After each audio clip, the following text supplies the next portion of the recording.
வணக்கம். மதுமிதாவின் காற்றுவெளி மனோரஞ்சித வாசம் மனங்களை இணைத்திடும் நேசம். இன்றைய நமது நூல் வெளி நிகழ்ச்சியில் நாம் சந்திக்க இருக்கும் நபர் 2019 சூல் நாவலுக்காக சாகித்ய அகாடமி விருது பெற்றவர்.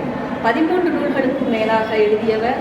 கூகை சூல் என்று ஒவ்வொரு படைப்பும் வரும்போது அதற்குரிய ஆதரவான எதிர்ப்பான எல்லா விமர்சனங்களையும் சந்தித்து சமுதாயத்தில் அவர் தன்னுடைய கருத்தை எப்படி பதிய வைக்கிறார் அப்படிங்கிறத இப்போ நம்ம நேர்காணல்லையே சந்திக்கலாம். தர்மன் ஐயா அவர்களை சந்திக்க இருக்கிறோம்.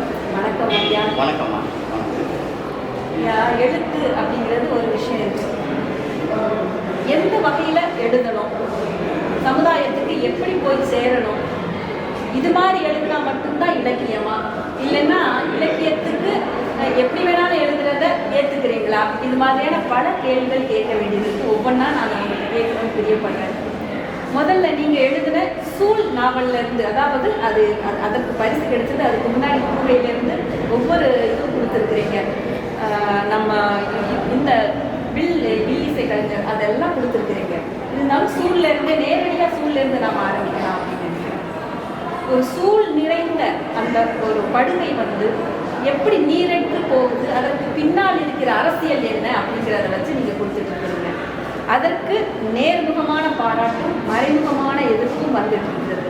அதை சின்ன வயசுலேருந்து எழுதிட்டு வர்றப்போ எப்படி அதை எதிர்கொண்டு இப்போ அந்த பக்குவத்துக்கு வந்துட்டீங்களா, அதை நீங்கள் சொல்லணும்னு புரியப்படுறீங்க. ஃபஸ்ட்டு நான் முத சொல்கிறது என்னென்னா, நிறைய எழுதுன்னு ஆசைப்படக்கூடாது. ஒரு விஷயம், இப்போ நான் 40 ஆண்டு காலமாக எழுதிட்டு இருக்கேன். 1980 எனக்கு கதை பிரசுரமாச்சு. 40 ஆண்டு காலத்தில் நான் எத்தனை சிறுகதைகள் எழுதிப்பேன் நினைக்கிறேன். மொத்தமே 72 தான் எழுது. அப்படியானா ஒரு வருஷத்துக்கு 2 கதை கூட நான் எழுதலை. அதே மாதிரி நாவல் எடுத்துக்கிட்டிங்கன்னா 4 நாவல் தான். தூர்வை, பூவை, சூர், 14 மொத்தமே 4 நாவலும் ஒரு வில்லிசையை பற்றி ஒரு ஆய்வு. ஆக என்னுடைய உழைப்பு 40 ஆண்டு காலத்தில் அவ்வளோதான். ஆனால் இந்த 4 ஆனால் சிறுகதை தொகுப்புகள் 8 வந்துருக்கு. மொத்தம் 13. இதில் ஒரு விஷயம் என்னன்னா, இதில் நான் எந்த நூல்லையுமே என்னுடைய முகவரி இல்லை, என் புகைப்படம் இருக்காது, என்னுடைய எந்த தகவலும் அது முகவரியும் போட மாட்டேன், ஃபோட்டோவும் போட மாட்டேன். அதில் நான் இப்போ வரைக்கும் உறுதியாகவும் இருக்கேன். தேவையில்லை, என்னை பொறுத்தளவு தேவையில்லை, மற்றவங்க போடுறதுக்கு நான் எதுவுமே சொல்லுவேன். அடுத்து நான் ஒவ்வொரு நாவலுக்குமான இடைவெளி 10 ஆண்டுகள் உண்டு. யோசிச்சு பாருங்கள். 1996 தூர்வை வெளிவரும். 2005 9 ஆண்டுகள் கழித்து தான் நான் பூவையை வெளியிடுறேன். 2005க்கு பிறகு 2016 தான் என்னுடைய சூழ்நாவலை வெளியிடுறேன். 11 ஆண்டுகள் நான் எடுத்துக்கிறேன். இப்போ எல்லாருமே என்கிட்ட கேட்பாங்க, எந்த ஒரு நாவல் இடைவெளி 10 ஆண்டுகளா? நான் அவங்ககிட்ட அவங்களுக்கு எப்படி சொல்லுன்னு எனக்கு தெரியாது. அதனால் நான் சொல்லுவேன், இப்போ தர்மன் நாவல் வரலன்னு சொல்லி தமிழ்நாட்டில் யாராவது தீர்மானிச்சாங்களா, இல்லை யாராவது உண்ணாவிரதம் இருந்தாங்களா? இல்லை, ஒன்றும் நடக்கல. அப்புறம் என்ன வெளியே வரட்டும் அதுதான் நான் சொல்லுவேன். அதுக்கு நான் உண்மையான காரணம் என்ன அப்படின்னு சொன்னால், ஒரு நாவலாசிரியன் ஆன பிறகு சிந்தனை முற்றிலும் வேறான விஷயம். ஒரு நாவலாசிரியன் ஆன பிறகு எனக்கான தகவல்களை நான் எந்த தளத்தில் பயணப்பட போகிறேன், எதை பற்றி எழுத போகிறேன் அப்படிங்கிற தீர்க்கமான முடிவுக்கு நான் வந்த பின்னால் அது பற்றிய தகவல்களை நான் சேகரிக்க ஆரம்பித்தேன். அப்படி சேகரிக்க ஆரம்பித்து நான் சேர்த்த தகவல்களை எல்லோரும் என்ன பண்ணுறாங்க, பெரிய தவறு என்ன பண்ணாங்கன்னா மொத்தமாக அம்பாரமாக குமிச்சிடுறாங்க அல்லது கோபுரமாக அடிக்கிறாங்க. நான் அம்பாரமாக குமிக்கிறதும் கிடையாது, கோபுரமாக உயர்த்தி அடிக்கிறது இல்லை. நெசவு நான் நெய்வேன். இதுதான் எனக்கு 9 ஆண்டுகள். 60 பக்கம் 70 பக்கம் எழுதின பிறகு அப்படியே தோல்வி போட்டு புதுசாக எழுதாறேன். எழுதி முடிக்கிறதுக்கு எனக்கு 2015 வரைக்கும் நான் 10 வருஷம் ரிசர்ச் பண்ணியிருக்கேன். சூழலுக்கு எழுதுறதுக்கு எனக்கு 1 வருஷம் தான். 2015 எழுதாருந்து 16 நாவல் வெளியிட்டேன். ஆனால் எனக்கான தகவல்களையும் அந்த இதுகளை என்னுடைய பாத்திரங்களையும் நான் கண்டறிவதற்கு கிட்டத்தட்ட எனக்கு 10 ஆண்டுகள். இது எழுதும்போது விமர்சனங்கள் சொன்னீங்களா, இது எனக்கு சிறுகதையிலே நிறையா விமர்சனங்கள் வந்துருக்கு. காவல்துறை அதுக்காகவே கைது பண்ணியிருக்காங்க. வீரப்பன் கைது செய்யப்படாத ஒரு நேரம் தலைமையில் இருக்கிறார். நிறையா வீழ்ச்சியாளர்கள் ஆகிட்டு அவன் பிடிக்கிறதுக்கு போடாத பாடு ஒரு கவர்மெண்ட். அப்போ வனகுமாரன் அப்படின்னு ஒரு கதை இந்தியா துறையில் எழுதுறாங்க. முழுக்க வேறுபடை பட்டிருக்காங்க. அது வேறுபடை பட்டிருக்காதுன்னா வலுக்கட்டாயமாக ஒரு 25-20 ஆண்டு காலம் வனத்துள் நிர்பந்தமாக வசிக்க நிர்பந்தப்படுத்தப்பட்ட ஒருவனுடைய உடலிலும் அவனுடைய மனசிலும் என்னென்ன மாற்றங்கள் நிகழும். இதுதான் அந்த கதையில் கேட்டு வனகுமாரன் பேர். அதாவது பரிணாம விதிப்படி அவனுக்கு இரவுல கண்ணு தெரிஞ்சிருக்கு. 25 வருஷம் வளர்க்குள்ள இருக்கான். வெளிச்சமே தெரியாமல் வாழ்கிறான்னா அது ஆட்டோமேட்டிக்காக ஆயிடும். அப்புறம் இந்த நாசியினுடைய பவர் வந்து நமக்கு இருக்கிற பவரோட 10 மடங்கு அவனுக்கு கூடியது உணர்வு. அதற்கு அப்புறம் அவன் கிட்டத்தட்ட ஒரு ஏறத்தாழ ஒரு மிருகத்தை ஒட்டுன வாழ்க்கைக்கு அவன் போயிருப்பான். இப்போ வனம்னு எடுத்துட்டேன்னு சொன்னால் அசைவுகள் தான் முக்கியமான ஒரு அசைவுகளும் ஒளிகளும் தான் தீர்மானிக்கும். நம்ம கண்ணை ஏமாற்றும் இளமாக தெரியும், அது குளிர்ச்சியாக இருக்கும். வனம் வந்து அது பெரிய ஒரு பிரபஞ்சமான ஒரு விஷயம். அப்போ இதெல்லாத்தையும் அவன் பழகிட்டான், அவனுக்கு தெரியும். வீரப்பனோட ஒரு இன்டர்வியூ பார்க்கும்போது அவன் சொன்னால், நக்கீரன் பேட்டி எடுக்கும்போது, நான் இப்போ யானை இங்கே வர வைக்கிட்டான்னு கேட்டான். ஆமாம், நான் யானை இப்போ வர வைக்கிட்டான்னு கேட்ட உடனே சொன்னோன்னு யானை மாதிரி போயிடும். ஒரு யானை வந்துச்சு, நம்ம பார்த்தோம். அதே மாதிரி இன்டர்வியூ போயிட்டு இருக்கும்போதே நம்ம படத்தில் எழுந்திரிச்சான். என்னென்னா, இப்போ ஒரு பறவை வேகமாக பறந்து வச்சு பார்த்தீங்களா? ஆமாங்க, ஏதாவது ஒரு ஆள் வந்துருக்கணும் அல்லது ஏதாவது மிருகங்கள் வந்துருக்குன்னு பார்த்தா அங்கே ஒரு காட்டு எருமை நிற்கணும். அதை விட அவன் ஒன்று சொல்கிறான், பறவை பறக்கிறத வச்சு, பறவை கூப்பிடுறத வச்சு அது எதுக்காக கூப்பிடுது? இறை தேடுவதற்கு கூப்பிடுவதற்கும், இணைவதற்கு கூப்பிடுவதற்கும், பயந்து ஓடுவதற்கும் இவ்வளோ நுணுக்கம் அவன் போயிட்டான். இவ்வளவு நான் அதை எழுதிட்டு வணக்கமான கதை எழுதிட்டு எந்த போலீஸ்காரனாவது, எந்த ஒரு எஸ்ஐயாவது சிரிப்பு பிராந்திக்காரவன் காவல்துறை இருப்பானா? அப்போ அவன் 2 கிலோமீட்டருக்கு அந்த பக்கம் என்ட்ரி ஆகும்போது இவனுடைய நாசியை அவனை காட்டி கொடுக்கும் இல்லையா? நைட்டில் போக முடியாது, இவங்களுக்கு தெரியவே தெரியாது பாங்க. இப்படியெல்லாம் அந்த கதை போகும். அப்போ அவன் கைதாதான் நேரம். ஒரு நாள் வீட்டில் இப்படி உட்காந்துருக்கிற மத்தியானம் போல் சோ தர்மன் யார் அப்படின்னு ஒரு ஆள் வந்து கேட்டான். இப்போ நானும் எல்லாம் நத்தியாகி வர்றவங்க நான் தான் ஐயா சோ தர்மன் அப்படின்னேன். அப்படியா வாங்க, ஐயா கூப்பிட்றாரு. எந்த ஐயா கூப்பிட்றாரு அப்படின்னேன். வாரு அடுத்த நிமிஷம் இல்லையா மஜா எல்லாம் பேசுங்க, வர போறியா முதக்கு வாங்க, என்ன பண்ணுங்க கூட்டி பேர் விட்டாங்க, கூட்டு போயிட்டாங்க. 3 நாள் எங்கள் போயிருக்காங்க. உனக்கு உனக்கு என்ன தொடர்புன்னு கேட்குறான், மரத்தனமாக கேட்குறான். இல்லையா நான் ரைட்டு இல்லை இதெல்லாம் சரி வனகுமார்னா பேர் வச்சுக்கல யார் சொல்லி கேட்குறேன். நான் வனகுமார்னா அப்படின்னா வனத்துக்கு அதிபதி. இப்போ ஜீசஸ் வந்து மனிதகுமார்னு சொல்கிறோம் இல்லையா? அது மாதிரி வனத்துக்கு அதிபதி, வனத்தை பாதுகாப்பவன், வனத்தில் வாழ்பவன், இதெல்லாம் அர்த்தம்னா எலும்பு ஒட்டிடுவாங்க. எடை பண்ணியான்னு கேட்குறேன். இப்படியெல்லாம் வரத்தான் செய்யும். அப்போ அந்த கதை எந்த அளவுக்கு எஃபெக்டான ஒரு கதை. அது இதை வந்து இந்த கதை வந்து பத்மா நாராயணன் இந்தியன் எக்ஸ்பிரஸ் ஆங்கிலத்தில் வெளியிட்டு கொஞ்சம் பேசப்பட்ட கதை. அது மாதிரி நாவலில் மட்டும்தான் எதிர்ப்புன்னு கிடையாது, சிறுகதையிலே நீங்கள் வந்து எதை எழுதக்கூடாதுன்னு சமுதாயம் பாதுகாத்து ஒழிச்சு வச்சுருக்கோ அதுக்குள்ளே நம்ம கலைஞர் போகும்போது அவன் வந்து கவனிக்கப்படக்கூடிய ஆளாகவும், வாட்ச் பண்ணக்கூடிய ஒரு ஆளாகவும், அவனுக்கு தொந்தரவு கொடுக்குறது, அரசு மொழியாக எங்கேயாவது மாற்றி இருக்குது, எல்லா வேலையுமே ஆரம்பிச்சுவாங்க. அது நமக்கு தெரியாமே நடக்கும். நம்மளை பற்றி குறிப்புலாம் நம்ம சேகரிச்சுவாங்க. அதுக்கான ஒரு டிபார்ட்மெண்ட்டை கவர் பண்ணியிருக்கோம். இப்போது எதிர்ப்பை பற்றியும் பேசிகிட்டு இருக்கிறோம், இடையில மாற்றி மாற்றி கூட பேசலாம். உங்களுடைய படைப்பை பார்த்து நீதிபதி ஒரு தீர்ப்பு சொன்னார், இப்போ அதை பற்றி கொஞ்சம். அதாவது சமீபத்தில் தான் மதுரை சென்னை ஹைகோர்ட்டினுடைய பிரான்ச்சு மதுரையில் இருக்கு இல்லையா? இப்போ நான் வந்து என்னுடைய நேரங்களை எப்படி திட்டமிட்டு செலவழிக்கிறேன் அப்படின்னு சொன்னால், காலையில் 5 மணிக்கு நான் தெரிவிக்கிறேன். வாக்கிங்னு தனியாக போகாமல் என்னுடைய வீட்டிலேருந்து பஸ் ஸ்டாண்ட் வந்து 1 கிலோமீட்டர் இருக்கும்.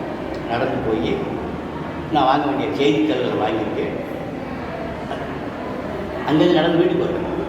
ஆக காலையில் என்னுடைய நடைப்பயிற்சி முடிஞ்சு போச்சு. வந்து அந்த செய்தித்தாள்கள் 3 படிப்பேன். படிச்சுட்டு ஒரு 7 மணிக்கு 6 மணிக்கெல்லாம் நான் எழுத உட்காந்துருவேன். நான் எழுதக்கூடிய டைம் அதுதான். கிட்டத்தட்ட 1:30 மணி 2 மணி வரைக்கும் முக்கியமான நபர்களிருந்து ஃபோன் அழைப்பு வந்தால் ஒழிய நான் வந்து யாருக்கும் ஃபோன் பண்ண மாட்டேன். நிறையா பேர் தெரியாமல் இப்போ எழுதிக்கிட்டு இருப்பான்னு சொல்லுவாங்க. அந்த 2 மணிக்கு அப்புறமா நான் இலக்கியத்தை கம்ப்ளீட்டாக மறந்துடுவேன். இறங்கி குளிச்சுட்டு நான் சாப்பிட்டுட்டு என்னுடைய தூண்டில் எடுத்துட்டு தூண்டில் போட்டுருப்பேன். எனக்கு மைண்ட் செட் பண்ணிட்டாங்க ரிலாக்ஸ்ன்னு சொல்லுவேன். உங்களுக்கு தெரியல நான் தூண்டி போட்டிருக்கேன்னு சொல்லி, நான் தவம் இருந்து எனக்கு தான் தெரியும். நான் தூண்டி போடல, நான் தவம் இருந்தேன். எனக்கான ஒரு தனிமை வேணும். அதுக்கான ஒரு இடமா நான் குளக்கரையை தேர்ந்தெடுக்கிறேன். அது ஒரு பெண்கள் எதுவுமே இல்லாத ஒரு பறந்த வெளி, கூட யார் இருந்தாலும் நல்லா ஃப்ரீயாக பேசக்கூடிய ஒரு இடம், சிரிப்பாகவும் நக்கல் நையாண்டியெல்லாம் பேசக்கூடிய ஒரு இடம். சொல்ல தூண்டி போட்டு ரொம்ப அருமையாக இருப்பேன் சூழ். அப்படி இருக்கும்போது ஒரு நாள் என்ன பண்ணேன், நான் மத்தியானம் ஒரு 3 மணி தூண்டி போட்டு கொடுத்தேன். திடீர்னு என் பின்னாடி பார்த்தா ஒரு வளர்ந்த ஒரு ஆள், ரொம்ப மரியாதையாக துண்டை எடுத்து கும்பிட்டாரு. என்னையா நாங்கள் வந்து கமுதியிலேருந்து வரோம், கிடைமாடுகள் மேய்க்கக்கூடியவங்க, யாதவ சமுதாயத்தை சேர்ந்தவங்க. என்னுடைய பேர் என்ன பேர், நாங்கள் மேற்கு தொடர்ச்சி மலை வரைக்கும் போவோம். இப்போ திரும்ப அங்கேருந்து அப்படியே ரிட்டர்ன் வரும்போது 3 மாதம் ஆகிடும் எங்களுக்கு. ஒரு 250 260 மாதத்துக்கு இருக்குது இந்த மேய்து. அதை இங்கே தண்ணி குடிக்கலாமா கம்மாயில், தண்ணி குடிக்க எடுத்துக்கலாமா இருக்குது. நான் சொன்னேன், மாடை தண்ணி குடிக்க விடுறதுக்கு ஏன்ட்டு கேட்குறீங்க, தாராளமாக கொடுத்து கொடுங்க, குளிப்பாட்டினாலும் நீந்த விடனாலும் விடுங்க அப்படின்னு நான் சொன்னேன். அது சொன்னார், அப்படி இல்லையா, எல்லா குளங்களையும் அரசு வந்து குத்தகை கொடுத்தாங்க. இந்த குத்தகைதாரர்கள் என்ன செய்கிறாங்கன்னா, மாடை தண்ணி குடிக்க அலோவ் பண்ண மாட்டேங்கிறாங்க, எங்களுக்கு பணம் கேட்குறாங்க. 1 நாய்களை ஏறி விரட்டுறாங்க. 2 3ஆவதாக ஒன்று சொன்னார், பறவைகள் எல்லாம் நிறையா வந்து மீன்கள் பிடிக்குன்னு சொல்லி வெடி வச்சு விரட்டுறாங்க. எனக்கு ரொம்ப சங்கடமாக இருந்தது. நான் சொன்னேன், இந்த குளமும் குத்தகைட்டாக விட்டுருக்குறாங்க, விட்டுருக்குறாங்க. இப்போ என்னையை மட்டும்தான் மீன் பிடிக்க அனுமதிப்பாக இருந்தார். ஆனால் ஆமாம், ஆடு மாடுகளுக்கு பறவைகளுக்கெல்லாம் அவர் இது பண்ண மாட்டார். நீங்கள் தாராளமாக ஆடு மாடுகள் தண்ணி போடுங்க அப்படின்னு நான் சொன்னேன். அதனால் இந்த விஷயம் எனக்கு ஊற்றிட்டே இருந்துச்சு. அப்போ அன்றைக்கி நைட் நான் ஒரு பதிவு போட்டேன். ஏற்கனவே நான் கம்மாய்கள் படித்தேன், ரிசர்ச் பண்ணி எழுதியிருக்கேன். இந்த கண்மாய்கள், இந்த நீர்நிலைகள், ஊருநீர், தெப்பம், நீராவிகள், இந்த மாதிரி நீர்நிலைகளெல்லாம் உருவாக்கணும் யார் அப்படின்னு சொன்னால் மன்னர்கள் ஜமீன்தார்கள். இதை பராமரித்தும் பிரிட்டிஷ்கார் அருமையாக பராமரிச்சாங்க. அப்போ இவர்கள் எல்லாம் இதை யாருக்காக உருவாக்கினாங்க? நான் ஒரு கேள்வி வச்சேன், யாருக்காக இதை உருவாக்கினாங்க? பொதுமக்களுடைய பயன்பாட்டுக்கு தானே உருவாக்குனாங்க. ஆனால் இப்படி தனிநபருடைய ஆதிக்கத்துக்காக உருவாக்குனாங்க இல்லையே. கழிவுகளை கொண்டு வந்து கொண்டுறாங்களா சில கம்மாய்கள் மீனை வளர்க்குறாங்க. சில கம்மாய்கள் தண்ணியை வலுக்கட்டாயமாக திறந்து அப்புறப்படுத்தி மீன் பிடிக்காங்களாம். இவங்க போய் விவசாயிகள் கேட்டாங்கன்னா, நான் குத்தகை எடுத்திருக்கேன், நீ யார்ட்டெல்லாம் போய் சொல்லுங்கிறாங்க. அந்த ஆதிக்கம் பண்ணுறாங்க இல்லை சொன்னார். இப்போ நான் அந்த பதிவை போட்டேன். இந்த கண்மாய்கள்லாம் யாருக்காக உருவாக்கப்பட்டது, இப்படியெல்லாம் கவர்மெண்ட் எந்த நிபந்தனையும் இல்லாமல் குத்தகை கொடுத்ததுனால என்னென்ன தீங்குகள் ஏற்படுது போட்டுட்டு நான் சில இலக்கியத்தரமான விஷயங்களை நான் உள்ளே வச்சுருந்தேன். சைபீரியாவிலிருந்து அந்த குளிர்காலத்தில் கொக்குகள் மற்ற பறவைகள் அங்கே வரும். அது நம்மளை பற்றி என்னென்னு நினைக்குது. காக்கை குருவி எங்கள் சாதின்னு பாடினானே, அந்த பாரதியை வளர்ந்த மண்ணா பிறந்த மண்ணா நினைக்காதா?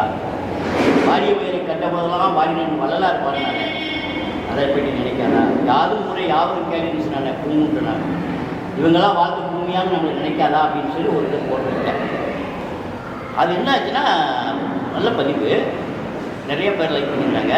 திடீர்னு பார்த்தீங்கன்னா ஒரு நாள் மதுரை ஹைகோர்ட் வக்கீல்கள் ஒரு 4 பேர் எனக்கு ஃபோன் பண்ணாங்க. கோயில்பேட்டிலேருந்தும், குறிப்பாக கோயில்பேட்டிலேருந்து வாவு சிதம்பரம் பிள்ளையினுடைய நேரடி வாரிசான அவருடைய பேச்சை கேட்கிறவர் ஒரு வக்கீல் முருகானந்தர். அவர் வீட்டுக்கு வந்துட்டார். என்ன சார், நான் ரொம்ப சந்தோஷமாக இருக்கேன், அதாவது சாதாரண விஷயம் இல்லை, நான் என்னன்னு சொல்லுங்கள் சார், உங்களுக்கு ஜட்ஜி மேற்கோள் காட்டி திருப்பி ஜட்ஜ்மெண்ட் சொல்லியிருக்காரு, இது வந்து இந்திய ஆவணம் இது அப்படி இப்படின்னு சொன்னார். எனக்கு அதுக்கப்புறம் தான் தெரியும் அவ்வளோ பெரிய விஷயமா அப்படின்னு சொல்லிட்டு. இது ஒரு விஷயம் கவனிக்கப்பட வேண்டிய விஷயம் என்னன்னா, ஜட்ஜி தீர்ப்பு சொல்லி ஜட்ஜி எனக்கு ஃபோன் வீட்டில் எனக்கு விஷயம்.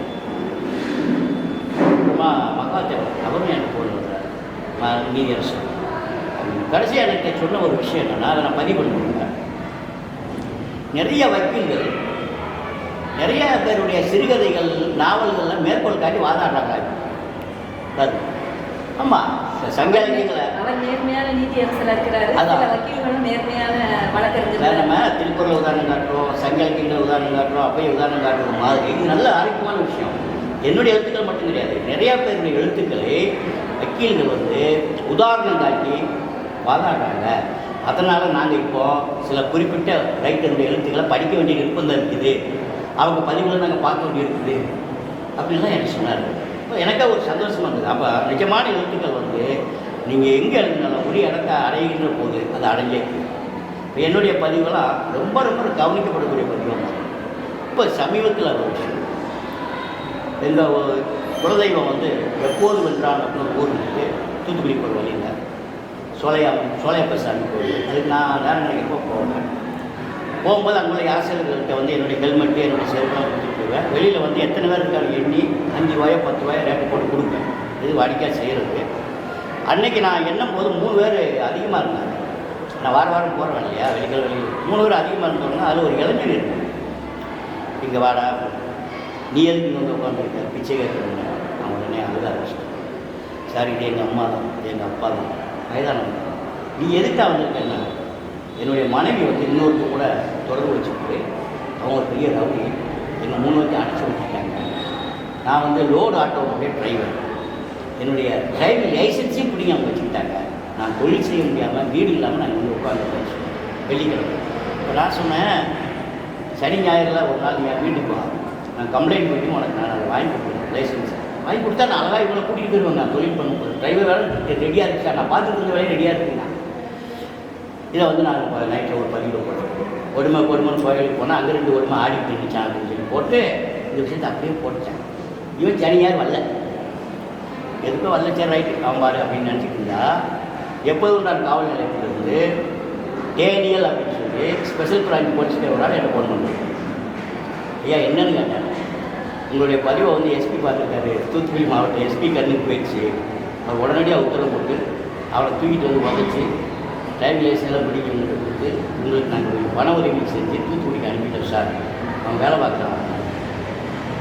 ஆக ஒரு கவனிக்கப்படக்கூடிய ஒரு விஷயம் இது மாதிரி எனக்கு என்னுடைய பதிவுகள் இங்கே மட்டும் இல்லை, முதலமைச்சரே படிச்சுட்டாரு. கொரோனா காலத்தில் இருந்தீங்களா?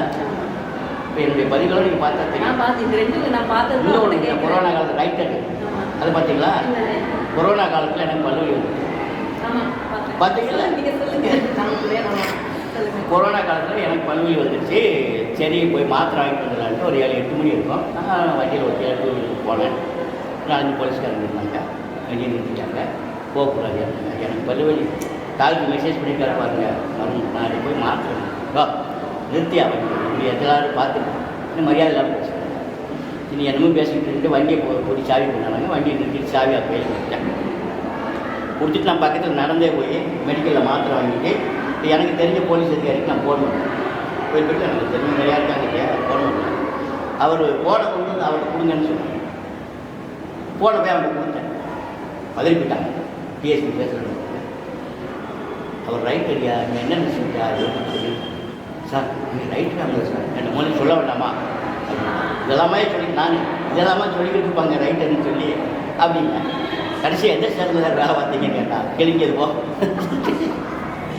அவன் வேறு ரைட்டு சொல்கிறான்னு நினச்சிக்கிட்டு அவனுக்கு அதை சரி ரைட்டுன்னு நினச்சிக்கிட்டு நான் கடைசியாக விளாக்கோல ஸ்டேஷனில் வேலை பார்த்தையா அப்படின்னு சொன்னான்.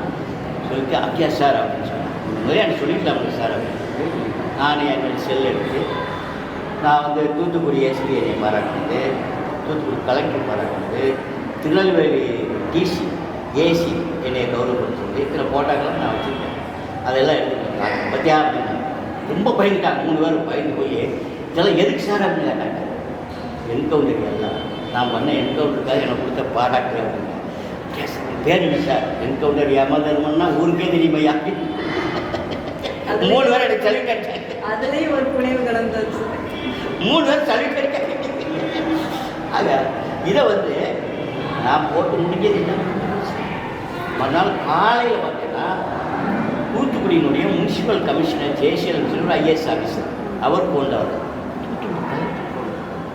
எங்கள் கோயில்பட்டி நகரசபையினுடைய அந்த கமிஷனர் முனிசிபல் கமிஷனரு ராஜாராம் அவர் ஃபோனில் வந்து என்ன செய்ய, ஐயா நீங்கள் எதுக்கு வெளியே போகிறீங்க எங்கிட்ட சொன்னால் நாங்கள் எத்தனை பேர் இப்போ வாங்கி கொடுக்க மாட்டோமா, அதை அப்படியே போய் ஆனந்தவரை வர பத்திரிக்கையில் போட்டு விட்டான். அதை இன்னும் நிறைய போய் பெரிய அளவு போயிடுச்சு. அது வந்து ஒரு நல்ல எழுத்துக்கள்னா அது ஃபேஸ்புக்கில் வந்தாலும் சரி, பத்திரிக்கையில் வந்தாலும் சரி, அது உரிய இடத்தை அடைஞ்சே தீரும். வேணுமானா ஒரு காலம் அதிகமாகும். அதுக்கு நானே ஒரு நல்ல உதாரணம். ஏன்னா நான் இவ்வளோ மறைஞ்சு தான் நான் எழுத்தாளர். என்னுடைய எந்த புத்தகம் வெளியிட்டுள்ளார்கள் இது வரைக்கும் வெளியிட்டால வைக்கவே இல்லை. நான் வச்சாலும் நீயா வச்சுக்கோ, நான் வரமாட்டேன்னு தான் சொல்லுவேன். இப்போ என் வீட்டுக்கிட்ட வந்து எங்கள் வீட்டில் தெருக்கிட்ட வந்து எழுத்தாளர் தர்மன் வீடு எதுன்னு கேட்டால் அப்படி ஆளுங்க இல்லைன்னு தான் சொல்லுவாங்க. அவங்களுக்கு தெரியாது. இப்போ நான் தொலைக்காட்சியில் பேசிக்கிட்டு இருக்கேன். ஒரு 4 வீடு தள்ளி ஒரு விரைய கடை இருக்குது. அதுலேருந்து ஒரு நைனா வந்து என் வீட்டை போய் எட்டி பார்த்தாரு. நான் தான் பார்த்துட்டு இருந்தேன். என்ன நைனா அப்படின்னா டிவியில் உண்மை இங்கேன்னு ஒருத்தர் பேசிக்கிட்டு இருக்காங்க சொல்லிட்டு அப்படியா நைனா அப்படின்னா நாங்களும் வீரதனம்னு நினச்சேன். அச்சா நைனா அப்படின்னு அப்பவும் அவருக்கு நான் தான் சொல்கிறேன். அப்போ மட்டும் நான் தான் சொல்கிறேன். நம்ப மாட்டார் அவர். இப்படிதான் இப்போ பணித்திறன் பயிற்சி முகாம்னு சொல்லி ஒன்று நடத்துகிறாங்க. கவர்மெண்ட் நடத்துது. யாருக்கு மேல்நிலை பள்ளி தமிழாசிரியர் நடத்துகிறாங்க.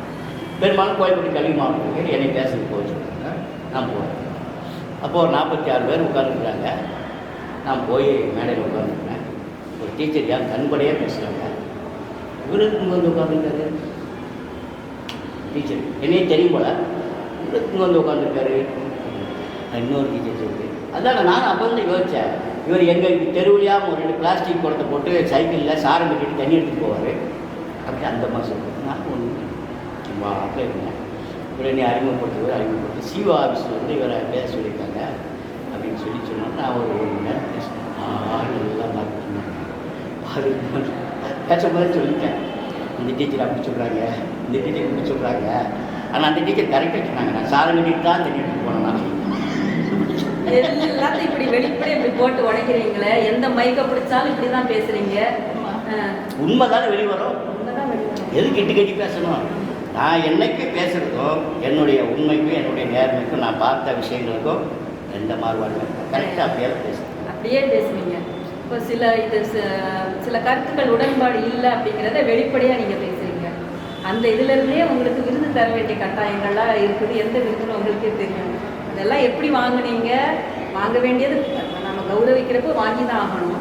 ஆனால் அதை வாங்குறப்போ எதிர்ப்பை எப்படி பதிவு பண்ணணும், இந்த மாதிரி விஷயங்களையும் சொல்லுங்கள். ஒன்று 2005ஆம் ஆண்டு என்னுடைய பூகை நாவலுக்கு தமிழ்நாடு அரசு விருது எனக்கு தபால் வந்துச்சு. தபால் வந்த உடனே நான் நீங்கள் சொன்ன கேள்வியெல்லாம் கரெக்டான கேள்வி. தபால் வந்த உடனே நான் பண்ணது என்னென்னா, ஃபஸ்ட்டு எனக்கு பிடித்தமான சில எழுத்தாளர்களுக்கு நான் கன்சல்ட் பண்ணேன். ஒன்று ஜெயமோன்ட்டு நான் பேசினேன். ஜெயமோன் எனக்கு இந்த மாதிரி அவார்டு அறிவிச்சுக்கிறாங்க தமிழ்நாடு அரசு, நான் மறுதளிக்க போகிறேன், நிராகரிக்க போகிறேன் அப்படின்னு சொன்னேன். எதுக்காக நிராகரிக்க போகிறேன்னு கேட்டார் ஜெயமோன். அந்த மாதிரி சொன்னேன். அவர் சொன்னார், இந்த பணம் யார் பணம் தெரியுமா? 20,000 நம்ம பணம், அவன் பணம் கிடையாது. ஃபஸ்ட்டு நீங்கள் போய் பணத்தை வாங்கணும். அது வேண்டாம்னு சொன்னாங்க. விருது முதலிச்சா பணத்தை எதுக்கு நம்ம கொடுக்கணும்? அரசாங்கம் கொடுக்குறதுங்க, அது நம்ம பணம், அது நம்ம கொடுக்குறாரு, முதல்ல போய் வாங்கணும் அப்படின்னு சொன்னாங்க. அது எனக்கு ஒரு நல்ல முடிவாகவும் இருந்தது. இன்னும் 2-3 எழுத்தாளர்கள் நான் கேட்டேன். தேவதேச்சி என்னுடைய நெருங்கிய நண்பர், என் வீட்டு பக்கத்தில் இருக்கிறாரு, தினமும் சந்திக்கக்கூடிய ஒரு நண்பர், நான் மதிக்கக்கூடிய ஒரு கவிஞர் தேவதேச்சி. அவர் சொன்னார், பணத்தை வாங்கி மூலம் பாக்கெட்டில் போடுங்கய்யா, உங்கள் எதிர்ப்பு இதில் காட்டணும்னா அவங்க தெரிஞ்சு போகிறாங்க சொன்னாங்க. அப்போ நான் பணம் வாங்க போயிட்டேன். போன உடனே அது வந்து அந்த விருது எப்படி கொடுப்பாங்கன்னு சொன்னால், கவிதைக்கு கொடுப்பாங்க, சிறுகதை கொடுப்பாங்க, நாவல், நாடகம், பிரயாணம், மருத்துவம், விளையாட்டு, அவ்வளோ நிறையா வரும். அதில் எனக்கு 3வது, ஃபஸ்ட்டு கவிதை, 2வது சிறுகதை, 3வது நாவல் எனக்கு கொடுக்கணும். இப்போ நான் வந்திருக்கிறேன், நீங்கள் அனுப்பின தகவலெல்லாம் காட்டி அந்த ஐஏஎஸ் அதிகாரிக்கு சொல்லி பதிவெல்லாம் பண்ணியாச்சு. உட்காந்துருக்கோம். தலைவன் நடக்குது 2005. திடீர்னு ஒரு ஐஏஎஸ் ஆஃபீஸர் வந்து விருது வாங்க வந்திருக்கக்கூடிய எழுத்தாளர்கள் எல்லாருமே வலது பக்கம் போய் வரிசையில் இல்லைங்க அப்படின்னு சொல்லிட்டாங்க. அது போதான் தானே நேராக போனேன். என்ன இலவச வேட்டு சேலையாக கொடுக்க அப்படின்னு போனேன். என்ன இப்படி பேசுகிறீங்க? நான் உன் பெஸ்ட்டு தான் நண்பனை தவாளுங்க, நீ கூப்பிடு, நான் வந்து பதிவு பண்ணிட்டேன்ல மைக்கில், நீ கூப்பிடுங்க, நான் வந்து வாங்கிட்டு வர போகிறேன். இல்லை உங்களுக்கு என்ன சிரமம்? வருஷம் நிற்கல, அவமானப்பட்டுக்கல நீங்கள் அப்படின்னு கிளம்ப பேசுகிறேன். மேடம் யார் இருக்கா பாருங்க, நிறைய இருக்கார், ஆர்காட்டாக இருக்கார், அவங்களும் சேர்த்தா நான் பெஸ்ட்டு, அவங்களுக்கு சேர்த்தா நான் வந்து நீ தானே வர சொல்லி கவர்மெண்ட்டில் என்னை கூப்பிட்டு இப்படிலாம் பேசினா நீங்கள் வந்து மேடைக்கு வர முடியாது, ஊடகத்துலலாம் உங்களை காட்ட மாட்டாங்க. ஏப்பா நான் பார்க்குற ஊடகமா செக்கை இப்போ கூட யாராவது வெளியே போக மாட்டேன் அப்படின்ட்டேன்.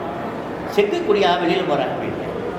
அது விழா முடிஞ்ச பிறகு தருவேன் நான் போய் வெளியே உட்காந்துருக்கேன். நான் போய் வெளியே உட்காந்துருக்கேன்.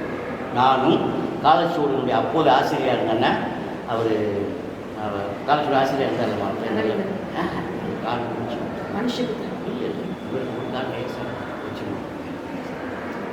அந்த பையனுக்கு எப்பவுமே பேர் டக்குன்னு 2 பேர். அவருக்கும் அந்த பதிப்போம் என்னுடைய நூலை பதிப்பிச்சாங்க இல்லையா, அரவிந்தன் இப்போ பதிப்பிச்சதுனால அவருக்கு உண்டு 5000 ரூபா. நாங்கள் 2 பேரும், அவரும் மறுதளிச்சிட்டோம், அவரும் சந்தை போட்டார் போட்டு சார். நாங்கள் 2 பேருமே உட்காந்துட்டோம். எல்லாத்துக்கும் கொடுத்து முடிஞ்ச பிறகு கீழே வந்தாங்க, செக் கொடுத்தாங்க, வாங்கிட்டோம். எதிர்ப்பு தெரிவிச்சாச்சு. இதை விட இன்னும் எதிர்ப்பு தெரிவிக்குன்னா, சமீபத்தில் சவுத் ஆசியா லிட்ரேரி கான்ஃபரன்ஸ்னு ஒன்று நடத்தினாங்க. நான், சல்மா, வசந்தபால் 3 நாள் நடந்துட்டோம். அதில் இதே மாதிரி நேர்காணல் உண்டு, இன்டர்வியூ உண்டு. ஆசிய நாடுகள் எல்லா நாட்டிலேருந்து இந்தியாவில் உள்ள எல்லா மாநிலங்களுக்கும் எல்லா ரைட்டர்ஸும் வந்திருக்காங்க, நானும் வந்திருக்கேன். அப்போ நான் பேசும்போது சொன்னேன், இந்த திமுக திராவிட கட்சிகள் புதுசாக அடுக்குமொழின்னு சொல்கிற மொழி கொண்டு வந்தாங்க இல்லையா, அந்த மொழியை திணிக்கும் போது இளைஞர்கள்லாம் கவரப்பட்டாங்க. இளைஞர்லாம் அவங்க பேச்சில் ரொம்ப கவரப்பட்டாங்க, அவங்க எழுத்துக்களை கவரப்பட்டு வாசிக்க ஆரம்பித்தாங்க. அதில் நானும் ஒன்று. ஆனால் அது வந்து படைப்பு மொழி கிடையாது. அவங்க கொண்டு வந்த அந்த மொழி எனக்கு எதுக்காக பயன்படுத்துன்னு சொன்னால் சலவை கணக்கு எழுதுவதற்கும் பலசரக்கு கடை கணக்கு எழுதுவதற்கு மட்டும்தான் பயன்படுத்திச்சே ஒழிய ஒரு படைப்போட உருவாக்குறதுக்கு அந்த மொழி பயன்படுத்தாங்க. இப்போ அந்த மொழியை அவங்களே அழிச்சிட்டாங்க. ஏன்னா அவங்களுக்கு அது என்ன லட்சத்துக்காக அதை உருவாக்குறாங்கன்னா ஆட்சியை பிடிக்கணும், பிடிச்சிட்டாங்க. இதோட எதிர்ப்பு எப்படி குறிக்க பதிவு பண்ணி சொல்கிறீங்க? அவங்களுக்கு சவுத் ஆசியாவுக்கு இருக்காரு ஃப்ரெண்ட்ஸ் அது ஒரு கட்சியை சொன்னீங்க, அடுத்த கட்சியும் சொல்லுங்க. அதே மாதிரி 2005 அது அதை சொல்லுங்க, அடுத்த கட்சியும் சொல்லிடுங்க, சரியா போயிடும். இது 2015 அம்மையார் ஜெயலலிதா அம்மையார். நான் தவிர யாருமே அங்கே இருக்காது, நான் மட்டும்தான் இருக்கேன். நான் எப்படி எனக்கு செலக்ட் பண்ணாலும் எனக்கு தெரியாது, நான் மட்டும்தான் இருக்கேன். மற்ற எல்லாம் பார்க்குறேன், ஒருத்தர் கூட எனக்கு எழுத்தாளராக தெரியல. அப்போ நான் என்ன பண்ண முடியும் தெரியல. சரின்னு சொல்லிட்டு எல்லாத்தையும் இதே மாதிரி உட்கார வச்சுருந்தாங்க. உட்கார வச்சோம்னா அந்த அம்மா வந்து எல்லாத்தையுமே நான் பக்கத்தில் ஒரு ஆள் சொன்னேன், நீங்கள்லாம் தமிழை எப்படி வளர்க்குறீங்க? யூரியாவுக்கு போட்டு வளர்க்குறீங்களா இல்லை காம்பஸ் போட்டு வளர்க்குறீங்களா அப்படின்னு கேட்டாமல் விட்டேன். அவ்வளோதான் அவர் சொன்னார். அதை நான் கேட்கறது கூட அவர் புரியாமல், ஐயா எனக்கு எதுவுமே தெரியாது சொல்லிட்டு எங்கள் மாவட்ட செயலாளர் தான் கொடுக்க இப்படி தான் விருதுகள் கொடுக்க முடியும். என்ன பண்ண சொல்லுங்க? பணம் வந்து நமக்கு ரொம்ப முக்கியமாகுது இல்லையா? 25,000 இப்போ கொடுத்தாலும் 30,000 ரூபா. போன டிசம்பர் இப்போ கேளுங்க, இப்போ எடப்பாடி பழனிசாமி கொடுத்ததாக இருந்தது. நாங்கள் அங்கே போயிட்டோம். போனால் அங்கே ஜெயக்குமார் மாப்பா பாண்டியன் 2 பேரும் தான் எங்களுக்கு கொடுத்தாங்க. அதுவும் கேளுங்க விடலை. நான் இதே மாதிரி சிப்பா போட்டு போனேன். இப்போ மாப்பா பாண்டியன் இவங்களுக்கு என்ன யாருன்னு தெரியாதுல்ல. போன உடனே ரொம்ப கெத்தாக வந்துருக்காரு மேடையில் அவ்வளோ பேரை வச்சுட்டு யார் ஜெயக்குமார் வழக்குமன்ற மந்திரி சொல்கிறாரு, ரொம்ப கெத்தாக வந்திருக்கீங்க அப்படின்னு சொன்னார். நான் சிப்பா போட்டுக்கிற ஒரே காரணம் நான் கையை எப்படி காட்டுறேன். இந்த ஆண்டினுடைய சாகித்ய அகாடமி வின்னர் நான் எங்கள் ரைட்டர் அப்படின்னு சொன்னேன். எல்லாரும் பண்ணியிருக்கேன் சொல்லிவிட்டு நான் செக்கை வாங்கிட்டு வெளியே போயிட்டேன். அதுக்கப்புறம் தான் மாபா பாண்டியராஜனுக்கு என்னை தர்மன்னு தெரிஞ்சிருக்கேன். ஏன்னா என் பேர் அங்கே இருக்காரு, என்ன பண்ணியிருக்கேன், தர்மராஜன் பண்ணியிருக்கான். அவர் என்ன யாரும் பண்ணியிருக்கேன். நான் அங்கே நிற்கிறேன். பாண்டியராஜன் வந்து மேலே கீழே இறங்கி வந்து அங்கே ரொம்ப தோட்டத்தில் நான் போயிட்டேன். பார்த்துட்டு தோளில் கையை போட்டு, என்ன தர்மம் நீங்கள் வந்து நிற்கிறீங்க, வாங்க வாங்க வாங்கன்னு சொல்லி போய் அவர்கிட்ட போய் நீ அறிமுகப்படுத்தணும். அவர் அப்படியா அப்படியா வேற. அதுக்கப்புறம் கேட்டுட்டு நீங்கள் இருங்க, நான் உங்களை கொஞ்சம் நேரம் பேசணும் அப்படின்னு. இந்த விழா முடிஞ்ச பிறகு பாண்டியராஜன் அவர் ரூமுக்கு அனுப்பி கொடுக்குறாரு. அவருடைய செக்ரட்டரி 2 பேர், செந்தில்னு ஒரு ஆள், ஞானம்னு ஒரு ஆள், அவங்க 2 பேர்த்தையும் என்னை அறிமுகப்படுத்தினாரு. அவருடைய பெர்சனல் நம்பரை எனக்கு கொடுத்துருக்காரு. ஏதாவது இதெல்லாம் நீங்கள் எனக்கு உடனே பேசணும்னு சொல்லியிருக்காங்க. இந்த மாதிரியான இதெல்லாம் எதிர்ப்பு எப்படி காட்டுவோம். ஆனால் எல்லாத்தையும் சரி பண்ணுறதுக்கு மட்டும் இல்லை, அதுலேயும் சில இலக்கியம் படித்தவங்க இருக்கிறாங்க. பாண்டியராஜன் படிக்கிறார், என் சூழ் நாவலை கூட பேசினார். இதெல்லாம் ஒரு விஷயம். சூழ் நாவல் சாகித்ய அகாடமிலிருந்து வாங்கி பிரேக்கிங் நியூஸில் ஓடி இருந்தது. எல்லா நிருபர்களும் வந்திருக்காங்க. திடீர்னு பார்த்தீங்கன்னா ஸ்பெஷல் பிரான்ச் இன்ஸ்பெக்டர் வந்து என்கிட்ட செல்ஃபோனை கொடுத்து முதல்வர் உங்களுக்கு பேசுகிறாரு. எடப்பாடி பழனிசாமி பேசுகிறார். ஃபோன் ஐயா எடுத்தார், ஐயா வாழ்த்துக்கள் சொல்கிறார். அவ்வளோ கூட்டம் இருக்குது சொல்லிட்டு. இப்போ வில்லிசையை பற்றி நம்ம ஒரு ஆய்வு பண்ணணும். ஏன்னா எல்லா பேராசிரியரும் என்ன சொல்லிக்கிட்டு இருக்காங்க, நான் இது வரைக்கும் வில்லுப்பாட்டு ஆய்வு பண்ணவங்க எல்லாருமே கல் தோன்றி மண் தோன்றா காலத்தை முந்தோன்றிய மூத்த தமிழ் மாதிரி இந்த கலைகளிலேயே மூத்த கலை வில்லிசைகள் தான் ஆரம்பிக்கிறாங்க. அவங்க ஆய்வு பண்ணது கிடையாது. அவங்க சும்மா பட்டிமன்றத்தில் பேசுகிறாங்களா, அது மாதிரி பேசுகிறவங்க தான். இப்போ நான் வந்து கொஞ்சம் யோசிக்கும் போதே தொல்காப்பியத்தில் என்ன சொல்கிறேன் அப்படின்னா, முதல்ல தோன்றது வந்து தோன்றது, 2வது துளைக்கல், 3வது தான் நரம்பு கருவி சொல்கிறாங்க தொல்காப்பியம். அப்போமா இது காலத்தில் இருந்தது, நெருங்கி இங்கிட்டு வந்துருச்சு. இவங்க சொல்கிற காலகட்டத்தை தாண்டிடுச்சு நரம்பு கருவி. சரி, அப்போ சங்க இலக்கியத்தில் யாராவது இந்த வில்லிசையை பற்றி பேசியிருக்காங்களா அப்படின்னு நமக்கு முக்கியமாக கை கொடுக்கக்கூடியவர் இளங்கோவடிகள். ஏன்னா அவர் பண்ணாத கூத்துக்கள், அவர் பதிவு பண்ணாத கூத்துக்களே இல்லை. அந்த காலத்தில் என்னென்ன கூத்துக்கள் இருந்ததோ அத்தனையும் நம்ம இளங்கோவடிகள் பதிவு பண்ணோம். வில்லிசை இல்லை. அப்போனா சிலப்பதிகாரம் காலத்தில் வில்லிசை இல்லை. நான் இதெல்லாம் தள்ளி வர்றேன். இன்னொன்று பெரும்பாலாட்டு படையில் ஒரு வரி வரும், வில்லியால்னு ஒரு வரி வரும், வில்லியால் இசைக்குன்னு வரும். அது வில்லிசை பற்றி கொடுக்குறாரு. அதுக்கப்புறம் தான் நான் கொஞ்சம் கொஞ்சமாக தேடி போகும்போது தான் இந்த வில்லிசையில் பயன்படுத்தக்கூடிய 5 பொருள்களுமே பனையோடு சம்மந்தப்படும். இது எனக்கு ஒரு ஆச்சரியமான ஒரு விஷயமா இருக்க ஆரம்பத்தில் 5 வாத்தியங்கள் தான் ஆரம்பிக்கிறேன். இந்த பிச்சை குட்டி பற்றி அவங்க வில்லிசை கலைஞர் புத்தகம் தான் முதல்ல வில்லிசை இதை பற்றி சொல்ல வந்த புத்தகம். ஆமாம், அதுக்கு முன்னாடி எழுதியிருக்காங்க. பெரிய ஒரு ஆய்வு பண்ணி எழுதலை இல்லை. இதோட இன்னொரு விஷயத்தை நம்ம கவனிக்கணும். ஆய்வு என்பது எதுவுமே இறுதியானது. இப்போ என்னுடைய ஆய்வு வந்து இறுதியானது கிடையாது. இது தவறுன்ற ஒரு ஆய்வாளர் சொல்கிறதுக்கு வழி இருக்குது. அவன் என்னை விட அதிகப்படியான தரவுகளை சேர்த்து ஆதாரங்களை கொண்டு வந்து சோதர்மன் பண்ணியிருக்கிறது வந்து தவறு, அதை விட இதை நான் பாருங்கன்னு சொல்கிறதுக்கு அவனுக்கு உரிமை இருக்குது. ஆக எல்லா ஆய்வுகளுமே உண்மையை நோக்கி இருக்கும். நல்ல ஆய்வு என்பது உண்மையை நெருங்கி இருக்கும். அவ்வளோதான். என் ஆய்வு வந்து உண்மையை நெருங்கி இருக்குது. இது வந்து ஒரு வர்க்க பார்வை இருக்குது.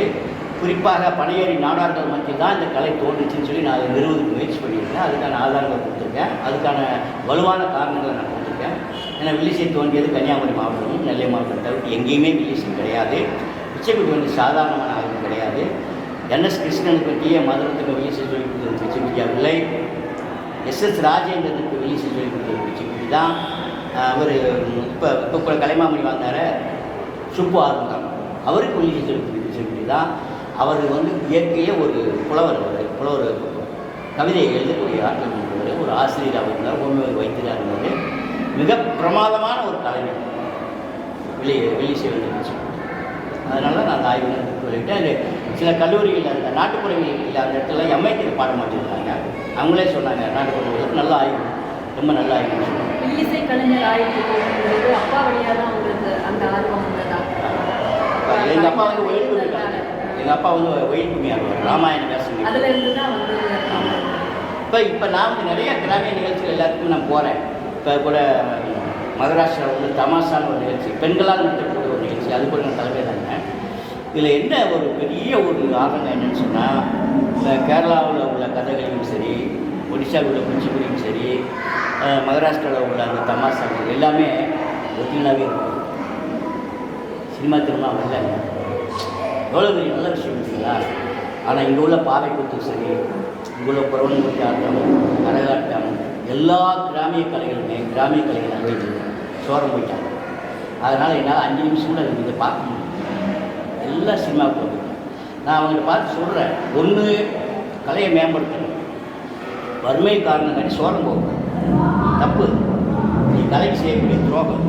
இல்லை விட்டுட்டு வேறு வேலைக்கு நீ அதையா செஞ்சுக்க. இந்த மாதிரி இருக்குது வயசு பார்த்து.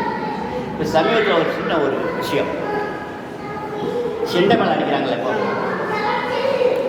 அந்த செண்டை மேளம் அடிக்கிறத எதிர்த்து நம்ம கிராமிய மேள கலைஞர்கள் வந்து ஒரு ஆர்ப்பாட்டம் பண்ணுறாங்க. அதுக்கு என்ன தலைமையிலாக கூப்பிட்டு நீங்கள் வந்து தலைமையிலாகணும், அதை வரவிடக்கூடாது, கேரளாவில் தான் உங்களுக்கு வரவிடக்கூடாது அப்படின்னு சொல்லி நான் சொன்னேன். தவறு. கலையை மேம்படுத்தக்கூடிய வழியை பாருங்கள், நவீனப்படுத்தி மாடலேஷன் அந்த மூலம் குறையாமல் அதை வச்சுக்கிட்டு நீங்கள் இன்னும் இது பண்ணுங்க. அவங்க என்ன பண்ணுறாங்க, பெண்களை ஆட விடுறாங்க. நம்ம பெண்கள் ஆடுறது இல்லையா, அது தப்பு இல்லையே. பெண்கள் சார்பாக இருக்கிறாங்க, ஆடுறாங்க. நல்ல நாகரிகமான உடை அணிஞ்சிருக்காங்க. ஆபாசங்கள் துணியும் கிடையாது அவங்ககிட்ட, ஆபாசமே இல்லையே. அவங்கள பார்த்து நமக்கு எந்த ஆபாசம் தெரியுது, அவங்களுக்கு எது பேச போகிறது கிடையாது. அது மாதிரி அது ஒரு வாக்கியம். இந்த வாக்கியம் எங்கே செய்யறது ஆள் இல்லையா, அந்த ட்ரைனிங் கொடுத்த ஆள் இல்லையா, எல்லாரும் இருக்கிறாங்க. நீ அதை நவீனப்படுது. நான் ஏன் இங்கே 10,000 ரூபாய்க்கு வரக்கூடிய இந்த செட்டு நான் 30,000 செலவுக்கு அவனை நான் ஏன் கூட்டிகிட்டு வரேன்? ஏன் கூட்டிட்டு சிறப்பாக நல்லா இருக்குது, டிஃப்ரெண்ட்டாக இருக்குது, வித்தியாசமாக இருக்குது, புதுமையாக இருக்குது. இதுதானே உண்மை. இதை வச்சு நான் இப்போ அவங்கள வரக்கூடாதுன்னு சொல்லுறது நீ என்ன ரைட் சொல்லியிருக்க? அது தவறு, நான் பேச முடியாத விஷயம். என்னுடைய கருத்து அதுதான். யாரும் எங்கேயும் போகலாம், உனக்கு திறமை இருக்கா எங்கேயும் போய் ஜெயிச்சுக்கோ, வேண்டான்னு சொல்லுது. அதுக்காக அவங்கள நான் வரவிடாமல் இது பண்ண வந்தது தப்பு அப்படின்னு சொல்லி நான் இடசரிக்க சொல்லிட்டேன். நீ கலைஞர் சங்கம் வச்சுக்கோ, இந்த மாதிரி விஷயத்துலாம் போராடக்கூடாதுப்பா, அது தப்பு. அவனும் நம்ம கலைஞர் தான். அவன் அங்கேருந்து வந்து வேன் பிடிச்சி வாடகை பிடிச்சி பெண்களை கூட்டிகிட்டு வந்து அதெல்லாம் எவ்வளோ சிரமம்னு எங்களுக்கு தெரியும். ஒரு நாள் நைட் நாங்கள் போய் தங்கியிருந்து ஒரு பேசிட்டு வரது, நாங்கள் என்ன பாட்டு போடுறோம், அது பெண்கள் என்ன பாட்டு போடுறாங்கன்னு எங்களுக்கு தெரியும். நீங்கள் ஒன்றும் அவங்கள இதாக மறைக்கக்கூடாது. அவங்க கலைஞர் என்ன சொன்னாங்க, சரி சார் அந்த போராட்டம் ஒட்டி வச்சுட்டு. இப்போது காவல்துறை, நீதியரசர், வழக்கறிஞர், நம்ம முதலமைச்சர் வரைக்கும் நம்ம பேசிட்டோம். இடையில நீங்கள் 13 முறை சிறைச்சாலைக்கு போயிருக்கீங்க.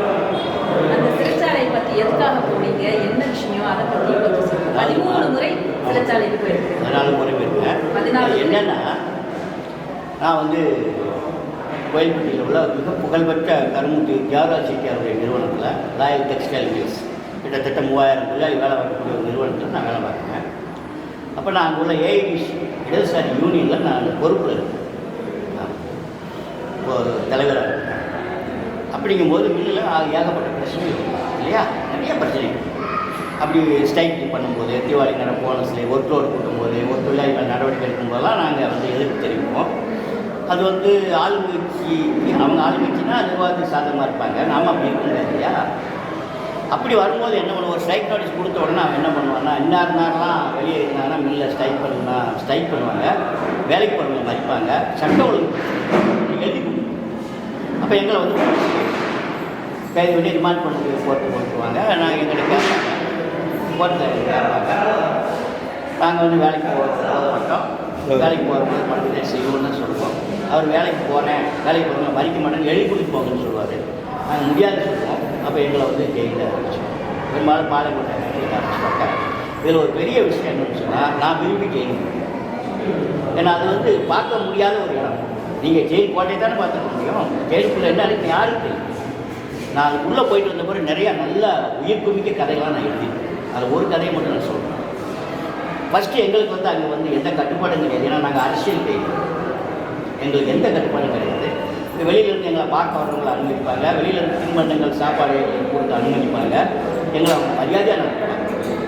நான் என்ன பண்ணுவேன்னா, அந்த ஆயுத தண்டனை கைதிகள், கொலைபடிக்கு வந்த கொடூர கொலை செஞ்ச கைதிகள் செல்லுக்கெல்லாம் போய் அவங்கள்ட்ட நான் பேசுகிறது தான் என்னுடைய வேலை. ஒரு 2 நிமிஷம் நான் 3 நிமிஷம் பேசணுன்னா அவன் ஆளாக ஆரம்பிச்சுக்குவேன். ஒரு 2 கொலைபடிக்கு வந்த கொடூரமான கொலைகாரங்க 5 நிமிஷம் பேச்சை தாக்கு படிக்க முடியாமல் அழுவான்.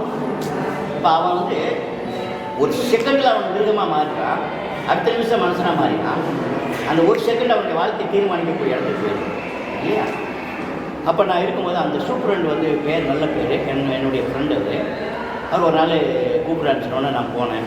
என்ன தலைவர் தான் போயிருக்கேன். தலைவர் அவங்களுக்கு ஒரு லெட்டர் வந்து போயிருந்தேன். பார்த்தா அவருடைய அட்ரஸ் எனக்குன்னு சொல்லிட்டு என்ன ஏமாத்துறீங்க, நீ உங்களுக்கு தான் நீங்கள் படிக்க, அது உங்கள் மேட்ரு தான் அப்படின்னு சொன்னார். உங்கள் மேட்ரு தான் அது அப்படின்னா சொல்கிறாரு அப்படின்னு நான் உள்ளே பிரித்து படித்தா, ஒரு கைதி 2 கொலை பண்ணுங்க,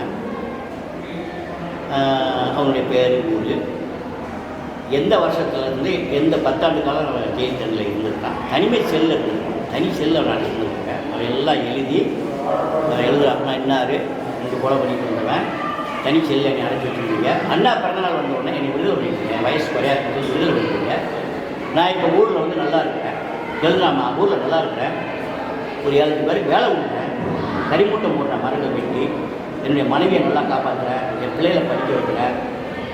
இதுக்கெல்லாம் காரணம் காவல்துறை கிடையாது, கோர்ட்டு கிடையாது, ஜெயில் கிடையாது, ஒரு பெருச்சல் லெட்டரு. எனக்கு பெரிய ஆச்சரியமாக இருக்கு. அவன் சொல்கிறான், உணர்ந்து எழுதுகிறான், போலீஸ் என்பது குற்றம் நடந்த பின்னால் தலையிடக்கூடிய ஒரு அமைப்பு, நீதிமன்றம் என்பது குற்றத்துக்கு தகுந்த தண்டனை கொடுக்கக்கூடிய ஒரு அமைப்பு, ஜெயில் என்பது அந்த தண்டனையை நிறைவேற்றக்கூடிய ஒரு அமைப்பு. இதில் குற்றத்தை திருத்ததுக்கு எந்த அமைப்பு வச்சுருக்கீங்க, எந்த அமைப்பு வச்சுருக்கீங்க? தனிமை ஜெயிலில் அடித்தாப்புல திருந்துவாங்களா, அடின்னு அடித்தாப்புல திருந்துவாங்களா? யாரையும் திருத்த முடியாது. இந்த பெருச்சாலி நான் இரவு முழுக்க தூங்காமல் என்னுடைய மன அழுத்தத்தினால அந்த கம்பி ஓட்டில் உட்காந்து அழுதுகிட்டே இருக்கிறேன். இல்லைனா நான் யாரை கொலை பண்ணி கொடுத்துருக்கேன், என் தங்கச்சி மாப்பிள்ளை தான் நான் வெட்டிட்டு வந்திருக்கேன். என் தங்கச்சிக்கு 3 குழந்தைங்க, எனக்கு 2 குழந்தைங்க, என் மனைவி என் குழந்தைகளுக்கு தெருவில் நிற்குது, அவளுடைய குழந்தைகளுக்கு தெருவில் நிற்குது. நான் எவ்வளோ பெரிய கொடூரக்காரனா ஒரு நிமிஷத்தில் மாறிட்டேன். இந்த மன அழுத்தத்தை போக்குறதுக்காக நான் தினமும் தூங்காமல் அழுவேன். அப்போ அந்த பெருச்சாலி வந்து கிச்சனில் இருந்து கிராஸ் பண்ணி போகும். நான் என் கண்ணில் தட்டுப்படக்கூடிய ஒரே ஜீவன் நைட்டில் அதுதான். அப்போ நான் என்ன பண்ணேன், சாப்பிட்டு கொஞ்சம் போல மீதம் கையில் எடுத்துகிட்டு வந்து அந்த கம்பி வழியாக அது போடுவேன். அது வந்து சாப்பிட ஆரம்பிச்சது. அதுக்கப்புறம் கொஞ்சம் நெருங்கி வர ஆரம்பிச்சது. நான் என்னுடைய சோகத்தெல்லாம் சொல்லுவேன், அழுவேன். அது 2 காலை மட்டும் வச்சுக்கிட்டு இப்படி தின்னுக்கிட்டு கேட்டுகிட்டே இருக்கேன். அதுக்கு பாதுகாப்பு வந்துட்டு இவங்க நம்மளை ஒன்றும் செய்ய மாட்டாங்கிற நம்பிக்கை வந்துடுச்சு. கம்பிக்குள்ளே நான் இருக்கிறேன். தினமும் நான் அழுகு தீர்த்த பிறகு தான் நான் தூங்குவேன். என் மனசு லேசாக எழுதுறான். அதனால் அந்த பெருச்சாலியை யாருக்கு ஒன்றாதீங்க, யாருக்கு 2 குழந்தை எழுதிட்டு அடுத்த வரி எழுதுறான் பாருங்க. தயவு செய்து நீங்கள் இந்த மாதிரி கொடூரமான கொலை கைதிகள் யாராவது இருந்தால் அவர்களுடன் வசிப்பதற்கு ஒரு எலி குஞ்சு விடுங்கள், ஒரு கிளி குஞ்சு விடுங்கள், ஒரு மைனா குஞ்சு, ஒரு அணில் குஞ்சு, ஒரு கரப்பான் பூச்சியாவது நீங்கள் அனுமதித்தால் அவனை திருத்திடும் அப்படின்னு இருக்கான். இதை விட என்ன வேணும் ஒரு ரைட்டர் இருக்கு? லட்டு மாதிரி இல்லையா? அப்படியே கொண்டு வந்த வெளியில் கொண்டு வந்த உடனே அது ஒரு 1/2 மணி நேரம் நாடகமாக மாற்றணும். வடிகாலுக்கு பேர் வச்சு 1/2 மணி நேரம் நாடகமாக மாற்றி ஆளுங்களுக்கு திண்ணவெளியில் வச்சுட்டேன்.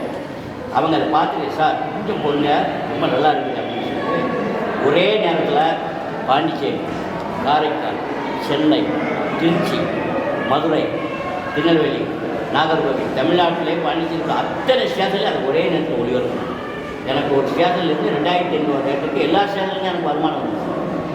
திரும்ப இந்தியா டுடேயா தமிழினுடைய திவாலி வந்து சிறுகதையாக மாற்று வடிகால் இந்த மாதிரியான விஷயங்கள் ஜெயிலுக்குள்ளே வச்சிருக்க கதைகள் நான் இன்னொரு கதையில் நல்ல கதைகள் எழுதியிருக்கேன். ஏன்னா அவ்வளோ உண்மையான கதை பார்த்தேன், நான் நிஜமான பார்த்தேன். அதில் நான் சின்ன சின்ன மாற்றங்கள்லாம் நான் செஞ்சிருக்கேன். ஒழிய அதில் எதுவுமே சரி இதுக்காகத்தான் நான் ஜெயிலுக்கு போன ஒழிய நான் எந்த குற்றமும் செய்யலை. ஸோ இதெல்லாம் இவ்வளோ சிறப்பாக பதிவு பண்ணிட்டு வரீங்க, ஆய்வு பண்ணியும் பண்ணுறீங்க. இப்போ ஈசை ஆகட்டும், பூக்கை, சூடாகட்டும், நேரம் நல்லா எடுத்து ஆய்வு பண்ணி நீங்கள் பணிபுரிஞ்ச பஞ்சாலை இதிலிருந்து இத்தனை வருடங்கள் பணி புரிஞ்சிருக்கிறீங்க. நீங்கள் ஆய்வே பண்ண வேண்டாம், உங்களுடைய அனுபவமாகவே உள்ள ஊறி இருக்குது. அதை பற்றி எழுதவே இல்லை. அதாவது இப்போ நான் வேலை பார்த்த டெக்ஸ்டைல் மில் வந்து நூற்றாண்டு சேர்த்து காமத்துறை அவங்கெல்லாம் அதெல்லாம் எழுதியிருக்கிறாங்க. அப்போ நீங்கள் அதை இது வரைக்கும் பண்ணலையே, நான் வந்து வேணான்னு பண்ணலையே? இல்லை, அப்படி கிடையாது. 2 வால்யூம் எழுதிருக்காங்க. இப்போ அடுத்தது வேலை எனக்கு அது வேலை 2 வால்யூம் எனக்கு வரும்.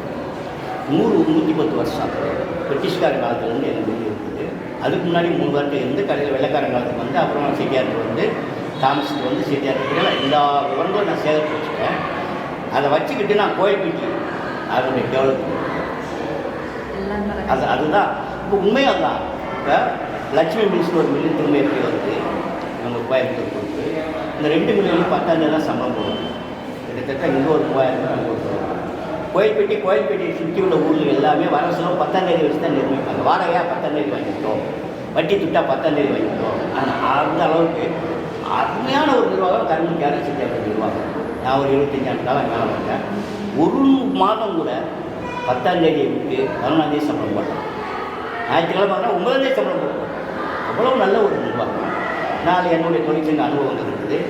அவர் முதலாளியை பற்றியே ஒரு நாவல் இருக்குது. அந்த அளவுக்கு அவர் பெரிய போராட்டம் பெரிய சொல்கிற தியாகி அவர் பத்திரிகை நடிகர் கரும்புக்கு யார் வச்சுக்காரோ அவரை பற்றியே ஒரு நாவல் எழுதலாம். அந்த அளவுக்கு விஷயம் இருக்குது. இப்போ நான் சாகித்ய அகாடமிக்கு வாங்கின உடனே முதல் என்னை வந்து கரும்பு தியாகராஜனுடைய பையன் தியாகராஜா காலத்து மதுரைக்கு கூப்பிட்டு என்னை பாராட்டு பெரிய அளவில் பாராட்டு பெரிய வெகுமதி கொடுத்து என்னை சிறப்பு செஞ்சாங்க. என் மேலே அவங்களுக்கு ஒரு நல்ல மரியாதை உண்டு. அந்த கடைசியாக செட்டியார் வந்து ராதா தியாகராஜன் சொல்லி ஒரு அம்மாவை மறுமணம் கொடுத்துருக்காரு. அந்த ராதா தியாகராஜன் வந்து எம்ஜிஆர் பீரியடில் பழனி கோயில் தக்கார் இருந்தாங்க. அவங்க வந்து செட்டியார் கிட்ட புத்தகம் இருக்குது. அந்த புத்தகம் எனக்கு கொடுத்துருக்காங்க. ஆக நான் வந்து சும்மா இருக்கலாம், சேர்த்தாச்சு, தகவல்கள் சேர்த்தாச்சு, எல்லாம் வச்சாச்சு. இனிமேல் அடிச்சு வேலை எழுத ஆரம்பிக்க வேண்டியதான் வேலை. ஒரு பெரிய ஒரு நாவலாகும். நான் வேலை பார்த்த கோயில்பட்டிக்கு இப்போ ரயில்வே ஸ்டேஷனுக்கு கோர்ட்டு எப்படி இருந்துச்சு. ஏன்னா இது வந்து ஆரம்பிச்சு 3 வருஷத்துக்கு முன்னாடி கோயில்பட்டி எப்படி இருந்தது, அதுலேருந்து ஆரம்பித்து மில்லு வந்து எப்படி நவீனமயமாகிட்டு டெக்னாலஜி வர வர வர வர வர எப்படி இதாகிட்டே வருது. உடல் உழைப்புக்கு மட்டுமே இருந்த மிஷின்கள்லாம் எப்படி மூளை உழைப்புக்கு மாறுது. இப்போ வந்து 2 விரலுக்கு தான் வேலை இருக்குது, இங்கே அப்படி கிடையாது. உடல் உழைப்பு தான் சார்ஜ். இது எல்லாமே நுணுக்கமாக பதிவு பண்ணும். ஃபேக்ட்ரிக்குள்ள எல்லாத்தையும் பதிவு பண்ணுறோம். அடுத்த வேலை அதனாலே நான் ஒதுக்கி வச்சுருந்தேன் சிறுகதை எழுத ஆரம்பிச்சேன். இப்போ ஆரம்பத்தில் எழுதணும் அப்படிங்கிறத சொல்கிறப்போ கடகடன்னு எதுவும் பண்ணாதீங்க, இதான் நம்ம ஆய்வு பண்ணி உட்காந்து எழுதுங்க அப்படின்னு ஒரு எளிமையாக ஒரு வாசகம் நீங்கள் சொல்லிட்டீங்க. அடுத்து ஒன்று பேசுகிறப்போ இலக்கியம் படைக்கிறப்போ கலை நுணுக்கம் வரணும் அப்படிங்கிறது, அது நாம் இன்னும் பேசலைன்னு நினைக்கிறேன்.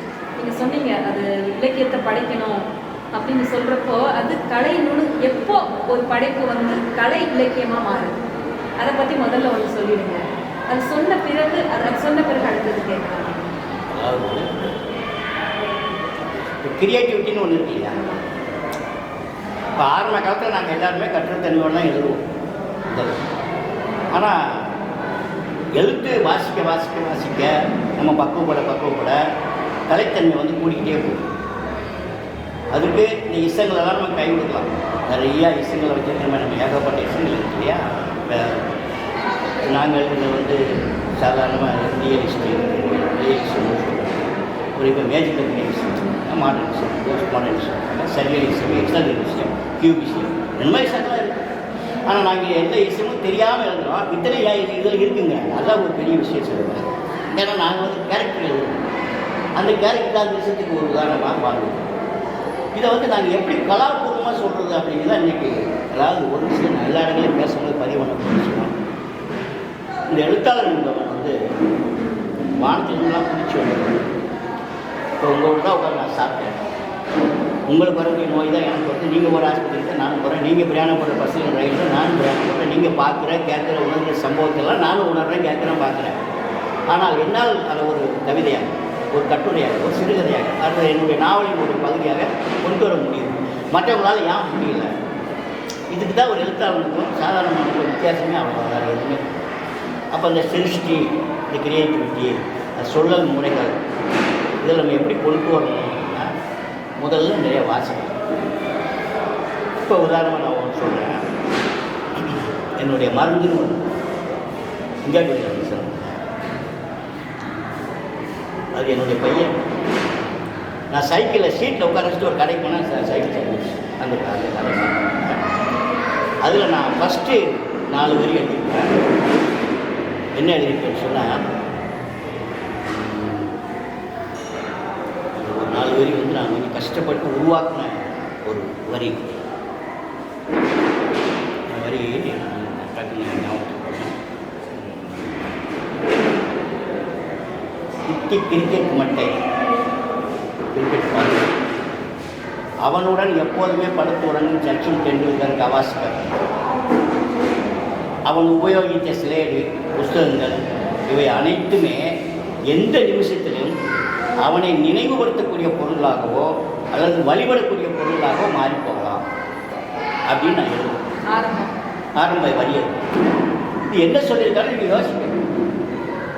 அவன் உபயோகித்த ஷூ, குட்டி கிரிக்கெட் மட்டை, கிரிக்கெட் பந்து, அவனுடன் எப்போதும் படுத்து உறங்கும் சச்சின் டெண்டுல்கர், கவாஸ்கர்,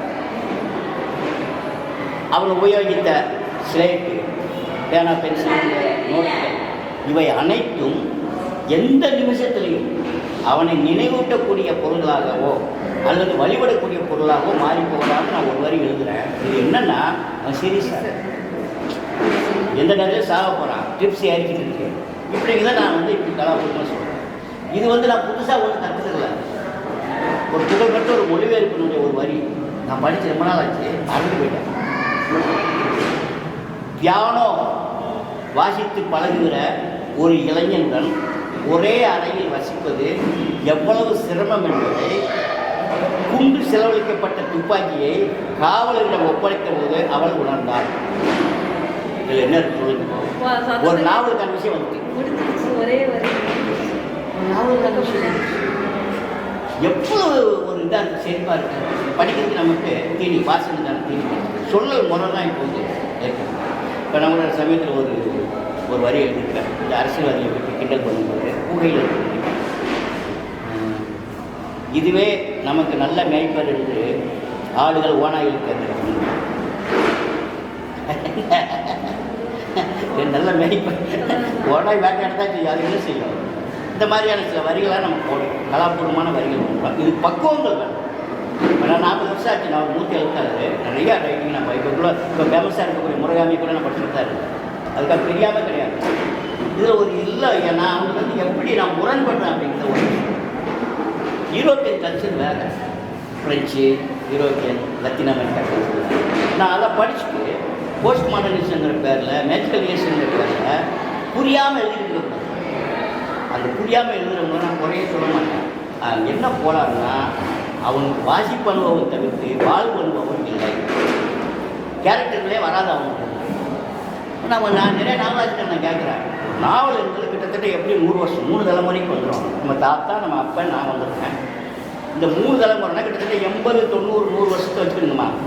நான் கேட்குறேன், இந்த 100 வருஷத்தில் ஒரு நாவலில் ஒரு மலை கூட போயிருங்க, ஒரு பறவை நீ பாருங்க, ஏன் ஒரு மரத்தை நீ பாருங்க, என்ன ஒரு எழுதியிருக்கீங்க, இதெல்லாம் தெரியலன்னா நீ எனக்கு எழுதுறேன்னு கேட்கணும். அவங்க வந்து மூளையால் எழுதுறாங்க, நாங்கள் எழுத்தாளர். நான் ஒரு கேரக்டர். இப்போ என்னோடய சூழ்நாவில் பொப்புலாயின்னு ஒரு கேரக்டர், கிராமத்து கேரக்டர். ஸ்ரீவில்லிபுத்தூர் பக்கத்தில் தான் இருக்கு. ஆண்டாள் கோயிலில் நிர்வாகஸ்தராக இருக்கிறாரா இளம்போ, அது எனக்கு தெரியாது. அவர் தான் அந்த கோயில் அதிகாரியா. அவர் எனக்கு தெரியும். நான் ஃபோன் பண்ணுறேன், ஐயா அவங்க சூழ்நாவில் படித்தேன், பொப்புலாய் கேரக்டர் படித்தேன். அந்த பொப்புலாய் அம்மா வாழ்ந்த இடம் எங்கே இருக்குன்னு சொல்லுங்கள், நான் ஒரு 1000 பேருக்கு அந்த இடத்துல அன்னதானம் கொடுக்கணுங்க. நம்ம அந்த கேரக்டர் அவர் எவ்வளோ பாதிச்சு எனக்குன்னு நான் அவர்கிட்ட பார்த்தேன். ஏகப்பட்டவர் ஃபோன் பண்ணி அந்த பாட்டி எங்கே பாட்டி, நான் சொல்கிறேன் அந்த காலத்தில் எல்லா பாட்டியும் பசின்னு யாரும் இல்லை. நம்ம வாழ்க்கையில் முறையாக இருக்காங்க. இப்போ குறுந்தொகையில் ஒரு பாடல் வரி வருது, விருந்துன்னா யாரும் உள்ளீராக இருந்து எட்டி பார்த்து கதவு சாட்டினார் வருது. குறுந்தொகைகள் நம்ம தமிழ் பண்பாடு, நம்ம கலாச்சாரம். நைட்டில் தூங்க போகும்போது கூட யாராவது இருக்காங்களா, பிச்சைக்காரங்க யாரும் இருக்கான்னு பார்த்துட்டு தான் கதவை போட்டுனான்னு ஒருத்தர் எழுதிட்டு இருக்காங்க. இன்னைக்கு சாப்பிட உட்காருங்க, திரை எழுத்துட்டு வா, கதவை போட்டு மாற்றிட்டுமே அப்படியே மாறி போச்சு. என்ன பண்ணுறோம்? இப்போ இதெல்லாம் தான் நம்ம பதிவு பண்ணுவோம். அந்த மாதிரியான கேரக்டர் நாங்கள் தேடி போகிறோம். அது அந்த இயல்பாக கிடைக்கிறது கிராமத்தில். அந்த கொப்பலா என்ன சொல்கிறா பார்த்தீங்கன்னா, துட்டு வாங்கிட்டா சோறு போடுறாட பாதிகளாம் அந்த ஊர் வழக்கமா. சோறு என்னடா சோறு, கல்லையும் சோறு, கத்தாலையும் சோறு, தொண்டைக்காடு போனால் நிறைய அதுக்கான துட்டு வாங்கதான் அவன் வாழ்க்கை அதுதான். இப்போ தண்ணிக்கும் துட்டு வந்துருச்சு, காற்றுக்கு மூச்சு வந்து இதெல்லாம் நம்ம பார்க்குறோமா, நாம பேசலை உள்ள பார்த்துட்டு சொல்கிறத எடுத்து அப்படியே வருது. இதில் இசங்கள் வர வேண்டிய அவசியம்லாம் கிடையாது. நீ எந்த விஷயமாக எழுதிட்டு போ, தேவை. எனக்கு வாழ்க்கை எழுத வேண்டிய விஷயங்கள் நான் இப்போ சொன்ன மாதிரி உலகமே கதைகளானது. ரூபி சொல்கிற ஜலாந்தர் ரூபி சொல்கிற மாதிரி நான் ஒரு கேரக்டர் உட்காந்து பேசணும்னா எனக்கு கதைகள் தாராளமாக கிடைக்குது. எனக்கு வேண்டிய கதைகள் கிடைக்கும். எதுக்கு நான் போய் போஸ்ட் மாடல் விஷயம் மேட்ச் பற்றி பண்ண தெரியாது. நிச்சயம் தெரியும். நான் படிக்காத மேலே எனக்கு எழுத்தாலே கிடையாது, எல்லாமே படிச்சுட்டு தான் இருக்கேன். அது அவங்களுடைய கதைக்குள்ள இத்தனை இசங்கள் இருக்குது அப்படிங்கிறத சொல்லிட்டீங்க. இலக்கியம்னா இந்த இலக்கியம் அந்த இலக்கியம் அந்த இலக்கியம் பிரிக்கிறாங்கல்ல, அந்த பிரிவு எப்போ வருது? தலித் இளைஞர்கள் எப்போ முன்வைக்கிறாங்க? அது ஏன் அப்படி வரப்படுது? அந்த அதனுடைய முழு தாற்பயத்தையும் கொஞ்சம் சொல்லுங்கள். அது நான் ஆரம்பத்துலேருந்தே அந்த தலித் இலக்கியம்னு சொல்கிறாங்க, சொல்லாடலை நிராகரிக்கிற இடத்துல தான் நானும் பூமணி இமயம் போன்றவர்களாம் இருக்குது. இது நான் வெளிப்படையாக சொல்லுவேன், இது ஒரு வகையான சரித்திட்டம்னு சொல்லுவேன். ஏன்னு கேட்டால், அப்போ நான் தலித் எழுத்தாளர் தலித் இலக்கியம்னு சொன்னால் வேறு எல்லோரும் எழுதுறது நாடக இலக்கியம், கவுண்டர் இலக்கியம், தேவ இலக்கியம் ஏன் சொல்ல மாட்டேங்கிறீங்க? என்னை மட்டும் தலித் எழுத்தாளர் சொல்லி அவர் நாடக எழுத்தாளர் சொல்லி அது எப்போ ஆரம்பிக்கப்படுது, எந்த வருஷம் ஆரம்பிக்கப்படுது, அதை எப்படி வளர்த்தெடுத்துட்டு வராங்க? திட்டமிட்டு உள்ளே கொண்டு வந்த விஷயம். அதில் என்ன சரித்திட்டம் இருக்குன்னு சொன்னால் நான் சொல்கிறது, தலித் எழுத்தாளர் சொல்லிட்டா அவன் என்ன எழுதியிருப்பான், அவங்கள இப்படி தான் எழுதியிருப்பான். அதை வாசிக்காமல் நிராகரிக்கக்கூடிய ஒரு இடத்த அது அந்த இடம் உருவாக்கிடுது. ஒரு ரைட்டரை அவருடைய எழுத்து தலித் எழுத்து, அவர் தலித் எழுத்தாளர் சொல்லி நம்ம பிரபலப்பட்டு சொன்னால் வாசிக்கிறவங்க என்ன, அவன் பிரச்சனை தானே எழுதியிருப்பான். முன்முடிவுக்கு ஆமாம், வேறு எதுக்கு அவன் என்ன எதுக்கு அதை நம்ம படிக்கணும் அப்படிங்கக்கூடிய நிராகரிக்கக்கூடிய ஒரு இது அது. அந்த ஒரு நுணுக்கமான இதோட இன்னொரு நுணுக்கமான ஒரு சரித்திரம் என்னென்னா, நீ உன்னுடைய பிரச்சனை மட்டுமே எழுது, நீ எங்கள் ஏரியாவுக்குள்ளே வராது. பெரிய அரசியல், இது நுண்ணிய அரசியல். இதை நம்ம உள்வாங்கிக்கணும். உள்வாங்கிட்டு நம்ம அதை நிராகரிச்சோம். நமக்கு அதுபடி கவலை நம்ம நிராகரிச்சு இந்த அண்ட முழுமைக்கும் படைப்புக்கான ஒரு கருவாக இருக்குன்ற போது நான் ஏன் குறிப்பிட்டதை மட்டும் நான் எழுதணும்? இதெல்லாம் அவள் இன்னொன்று தலித் எழுத்துக்களை தலித் எழுத்தாளர் தான் எழுதணும். தலித்து படித்து இன்னொரு கோஷத்தை வைக்கிறாங்க. அது முட்டாள்தனமான கோஷம். எதை பற்றியும் யாரும் காலம் தீர்மானிக்கிறாங்க. நல்ல எழுத்துக்களை காலம் சுமந்துட்டு வரும், மோசமான எழுத்து காலில் ஓட்டி மிதிச்சுட்டு வரும். இதான இயல்பு. நான் அப்போ குறிப்பிட்ட இதை தான் எழுதுனுட்டு என்னை நிர்பந்தப்படுத்துகிறோம். ஒரு சரித்திட்டு அது எழுது. அதே சமயத்தில் தலித் எழுத்தாளர்கள் நாங்கள் சொல்லிக்கிறவங்களுக்கு நாங்கள் ஒன்றும் சொல்ல வேண்டாம், சொல்லிக்கிறோம். அது உங்களுக்கு அதை பற்றி தான் எழுத தெரியுமா, அது மட்டும் எழுதிக்கிறோம். நான் என்னுடைய சூழ்நாவல் உலகளாவிய படித்தேன், தனி படித்தேன். இப்போ சமயத்தில் ஐக்கிய நாடு சபை ஒன்று தான் அறிவிச்சிருக்காங்க. இப்போ அறிவிச்சிருக்காங்க உலகம் முழுமைக்கும் இன்னும் 2 ஆண்டுகள் 18 to 20% மக்கள் தண்ணீருக்காக இடம்பெறுவார்கள் அப்படின்னு ஒரு பெரிய அபாய சங்க உண்டு. அடுத்து அதே ஐக்கிய நாடு சபை நூற்று அண்டார்டிகா போன்ற பனிப்பிரதேசங்கள் புவி வெப்பமயங்கிற காரணத்தினால் பனிக்கட்டிகள் உருகி கடல் நீர்மட்டம் உயரப்போகுது. அப்போ உலகில் எந்தெந்த நாடுகள் அழியும், அந்த நாடுகளில் முக்கிய எந்தெந்த நகரங்கள் அழியும்னு போட்டு சென்னை 7வது இடத்துல இருக்குது. அப்போ இன்றைக்கி அந்த தண்ணி பிரச்சனையை நான் பிரதானமாக இருக்கிறேன். இதெல்லாம் என்ன சொல்லிக்கிட்டு இருக்கோமே, 2000-3000 வருஷத்துக்கு முன்னாடி திருக்குறள் வள்ளுவனை பற்றி 10 குறள் வந்து இறைவனுக்கு வச்சுட்டு அடுத்து வான் சிறப்பு ஏன் வரான் யோசிச்சு பாருங்க. 2000 வருஷத்துக்கு முன்னாடி தனி பிரச்சனை இருந்திருக்குமா? அப்ப இந்த பிரச்சனை இங்க இருக்கு. அடுத்து 11வது குறள் வான் சிறப்பு வைக்கிறேன். வேறு எதையுமே விட்டுட்டாரேன். எல்லாம் ஒரு அற்புதமான ஒரு ஞானம் வந்து இருக்குது. அதெல்லாம் விட ஒன்று சொல்கிறாங்க தெரியுமில்ல, நீரின்றி அமையாத உலகம் யாவருக்கும் வானின்றி அமையாத ஒழுக்கம் கெட்டு போகிறான் பாருங்க. தண்ணி ஒழுக்கமே கெட்டு போகும். Total close. விசும்பின் துளி வெளியினாலும் பசும்புல் தலை காண்பதற்கு ஒரு துளி விழல்னா ஒரு பசு. இதே நான் இந்த வாசகத்தை துப்பாட்டின்னு ஒரு கேரக்டர் சூழ்நாவில் பேசும். எப்படா ஒரு துளி மழை துளி விழுந்து கையெழுத்து கும்பிட்டு வாங்கணும்னா ஒவ்வொரு ஊர்லேயும் கம்மாய் ஊர்லேயும் விலைக்கு வச்ச வெங்கல கும்பா மாதிரி இருக்கணும்னா வள்ளுவனுடைய நீட்சி தான். ஊரால் கிடையாது. நீ வேணா அவனுக்கு அப்படி கேட்டு நினச்சிக்கோ. அவன் யார்? அவனுக்கு தெரியாது வள்ளுவனுக்கு. ஆனால் அவன் வள்ளுவனுடைய நீட்சி. பெண்ணிக்குரிய வாழ்க்கை படிக்கிறேன். முல்லைப்பிள்ளை மனையை கட்டி வாசனத்துக்கு கொண்டு வந்துடுவோம். வாழ்க்கை வரலாறு எழுதுகிறாரு. முல்லைப்பிள்ளையார் அணையை கட்டி பாசனத்துக்கு தண்ணீர் வந்த பின்னால் மதுரை மேலூர் போன்ற சுற்றுப்புறங்களில் குற்றங்கள் பாதியாக குறைந்துவிட்டன. உண்மை எங்க இருக்குங்களா? எவ்வளவு ஒரு யதார்த்தமான உண்மையை அவன் எழுதுறான். பெண்ணிக்கு அந்த தேசத்துல இருந்து வந்த கருணை இங்க இருக்கிறவங்க இன்னைக்கு பேசுறீங்கல்ல, மூக்கன் சச்சிநாயக்கர், சுச்சிநாயக்கர். ஆமா, அதை பத்தி கொஞ்சம் சொல்லுங்க. வேற ஒரு பாத்திரத்தை நம்ம கொண்டு வரணும். அது வந்து இன்னொரு பாத்திரமாக உருவப்பட்டிருக்கிறாங்க. நான் உருவப்பட்டு எழுதுனா எழுதலையாங்கிறது என்கிட்ட உள்ள விஷயம். மூக்காண்டி மூக்கமானது கிராமத்தில் இயல்பாக வைக்கக்கூடிய பேர். நம்ம இப்போ உருளைக்குடி ஊர் பற்றியும், ஆமாம், நம்ம இந்த மூக்கன் அப்புறம் இந்த சுச்சிநாயக்கர் இந்த இந்த 2 பற்றியும். இதாம்மா உருளைக்குடி என்னுடைய ஊர். எல்லா சமுதாய மக்கள் வசிக்கக்கூடிய பெரிய ஊர். இது மிகப்பெரிய கண்மாய் இருக்குது. அந்த கண்மாய் எல்லா சமுதாயத்து மக்களுக்கும் பொதுவான ஒரு கண்மாய். அந்த கம்மா தான் என்னுடைய சூழ்நாவுக்கான ஹீரோ. சூளுங்கிற பேரே வந்து நான் நிறைய சூழியை தான் உருவப்படுத்துறேன். அதனால தான் உருளைக்குடி பேர் வராமல் இது பிடிக்க வேணாம் தான். ஆமாம், அதாவது சூள் அப்படின்னா நம்ம ஒரு குழந்தை பெற்றுக் கொடுக்கக்கூடிய ஒரு பெண்ணை சூழிங்கிறது இல்லையா. இந்த கம்மாய் வந்து நிறைய பெருகி இருக்கும்போது எத்தனை வகையான உயிர்களுக்கு அது ஆதாரமாக இருக்குது. எத்தனை நீர்வாழ் பறவைகள், எத்தனை பூச்சிகள், எதுகள், செடியை கொட்டிட்டான் அத்தனைக்கு அதான தாயே. அதெல்லாம் சூழுங்க பேரை நான் அதை உருவப்படுத்தி நான் பேர் வச்சேன். அந்த ஊரில் அப்படின்னு ஒரு கேரக்டர். அவர் அந்த கம்மாயை பராமரிக்கக்கூடிய ஒரு ஆளாக வந்தார். ஏழாம் மூக்கார் தான் நாங்கள் கூப்பிடுவோம். அவர் அந்த கம்மாயை நாசமாக்குறாரு. கால ஓட்டத்தில் வருது, அவருடைய வாழ்க்கையை நாசமாக போகுது. ரூபா வாங்கி தண்ணி திறந்து விடுறதுக்கெல்லாம் பண்ணுறாங்க. அதை மூக்கான்னு வச்சோம்னா இவங்க ஒரு அரசியல் தலைவரை குறிப்பிட்டு நீ அவரை தான் எழுதுறேன் சண்டைக்கு வர்றாங்க, மிரட்டுறாங்க, எல்லாம் நடக்குது. அதே மாதிரி தான் சுச்சி நாயக்கர். உண்மையிலேயே சுச்சி நாயக்கர் ஒரு கேரக்டர் இருக்கார். 2 சுச்சி நாயக்கர் இந்த ஏரியாவில் சாத்தூர் பக்கத்தில் படந்தால் என்கிற ஊரில் ஒரு சுச்சி நாயக்கர் இருந்தார். நான் 10 வருஷத்துலேயே சும்மா ஒன்று பண்ணலை. சிப்பி வார திருவண்ணாமலை படிக்கிறேன். அங்கே போய் கேட்க கான்ட்ராக்டர் சுச்சி நாயக்கர் இருந்ததுலாம் சொல்லுவாங்க. இவங்களை தான் நான் வச்சுருக்கிறேன். அவங்க 2 பேரும் இயற்கையில குழந்தை இல்லை. அது நான் என்ன பண்ணுவேன்? அவங்களுக்கு பெரியாரு குழந்தை இல்லையா, நீ அவருக்கு தான் எழுதுங்கன்னு சண்டைக்கு. இதெல்லாம் படைப்பாளிக்கு வரக்கூடிய ஒரு இளைஞர்கள் தான். வேறு ஒன்றுமே சேர்ந்தது சின்னத்துறைன்னு வரும். அது வந்து அண்ணாதுரை தான் நீ சொல்லணும். இதனுடைய கூகை நல்லா கோமலவடின்னு ஒரு கேரக்டர் வரும். அது நீ ஜெயலலிதாவை தான் எழுதுங்கன்னு சண்டைக்கு வராங்க. இப்படியெல்லாம் வந்தால் என்ன ஆமான்னு சொல்லுறது வழியே கிடையாது. சரியா பொறுமையா ஒரு 2 நிமிஷத்துல இப்போ படைப்புடனுக்கு வர்றவங்க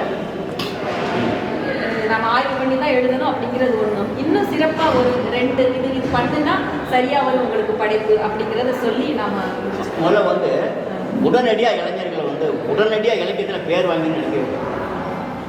பொறுமையாக இருக்குது. 41 வருஷம் இருந்திருக்கு. சும்மா இந்த இடத்த அடையிறதுக்கு 41 ஆண்டுகள் இருந்தாங்க. இலக்கியத்தினுடைய பயன் வந்து லாட்டரி டிக்கெட் கிடையாது. இலக்கியம் உடனடி பங்களிப்பு, உடனே எதுவுமே கிடைக்காது இலக்கியத்தில். ஆனால் இலக்கியத்தில் என்ன வேலை செய்யும் அப்படிங்கிறதுக்கு ஒரு சிறந்த உதாரணம் நம்ம மகாத்மா காந்தி. காந்தி தன்னுடைய 13 வயசு வரைக்கும் மோகன்தாஸ் கரம்சந்த் காந்தி தான். மகாத்மா காந்தி கிடையாது.